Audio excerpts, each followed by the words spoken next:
Good morning, ladies and gentlemen. My name is Auryn Putri from SMA Santo Paulus, Pontianak. As the first speaker of the government team, today I would like to support the government to give scholarships only based on their financial needs. Ladies and gentlemen, the scholarship program is the target of everyone, especially for children who come from financially disadvantaged families, or those who cannot go to school or even cannot continue their education at school. Ladies and gentlemen, however, nowadays this scholarship program has become a gift that is being cast by all people, even children who come from families that are well off financially.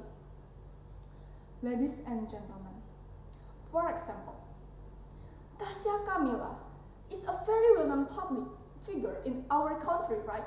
She comes from a family that has a good background and is financially well off, but she is also one of the people who get a scholarship program. In fact, there are many people out there with the poor financial backgrounds who need it more. Ladies and gentlemen, we strongly believe that the scholarship program should be given according to their financial shortage. For example, if he or she lacks 5 million rupiahs, then the government is enough to provide 5 million rupiahs to cover the shortfall they have. And the remaining funds owned by the government can be allocated to develop other things. For example, infrastructure development, etc.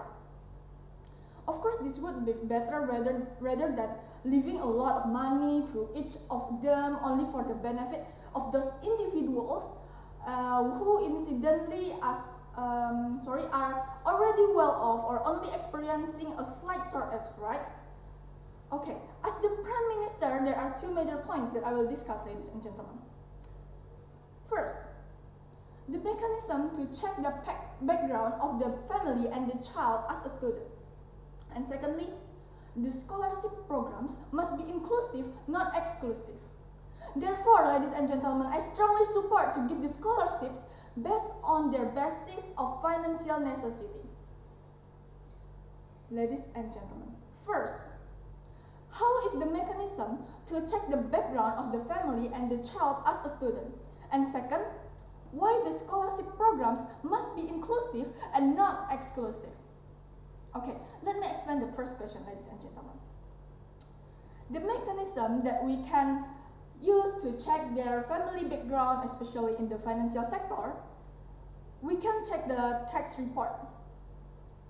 With this tax report, we can see how well their families are financially, and the more money they give to the government in the form of taxes, then it means they are more capable in the financial sector. For example, family A has an income of 80 million and they have to pay 25% to the state. Then of course he or she comes from a financially well-off family. Meanwhile, family B only earns 500,000 rupiahs and has to pay 25% for state taxes. Ladies and gentlemen, of course from this comparison, we know which side needs more, right? For example, if Tasya Kamila need money as much as 5 million rupiah to meet the money she has to go to continue her studies to Columbia University in New York, then with the money of 5 million rupiah that must be given by the government to her. And for example, if we compare it with the children of farmers in the rural villages, where in terms of family backgrounds and financially, of course, we know that they need the scholarship program more, right? Okay, and therefore, with those reasons and evidences, I believe that government should use this mechanism to check the family background of each student. Ladies and gentlemen, going to my second argument, as I said earlier, the scholarship program must be inclusive, not exclusive. Why? Because so far we can see that the scholarship program seems to be exclusive, that is only a few people can get the scholarship program. And for example, for those who have good backgrounds, are also financially well off, etc. So they seem to get special privileges.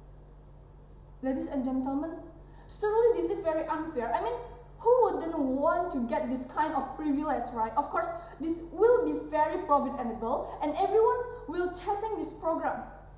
There are many out there, ladies and gentlemen, children who have talent and are very smart, but their education must be hampered or even stopped just because of these economic problems. Ladies and gentlemen, of course we don't want this to happen. We want everyone to have their rights. We want everyone to get a proper education. Not even those who are already well off, but instead they are given more money in terms of getting a scholarship. We want all people who have talents, interests, and who are financially disadvantaged to also get this scholarship program.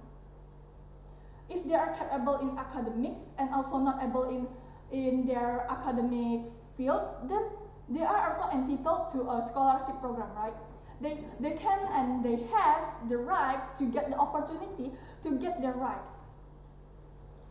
Those are some reasons and evidences that scholarships programs must be inclusive and are not exclusive.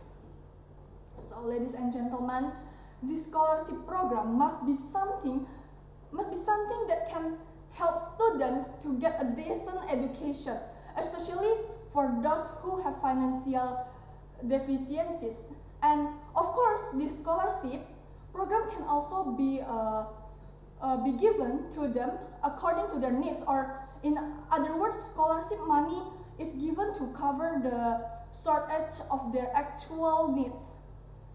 The government must implement the mechanism as I explained in my first argument, ladies and gentlemen, namely by looking at the tax reports of each family, and also the scholarship programs must stop being given exclusively, but must be given inclusively.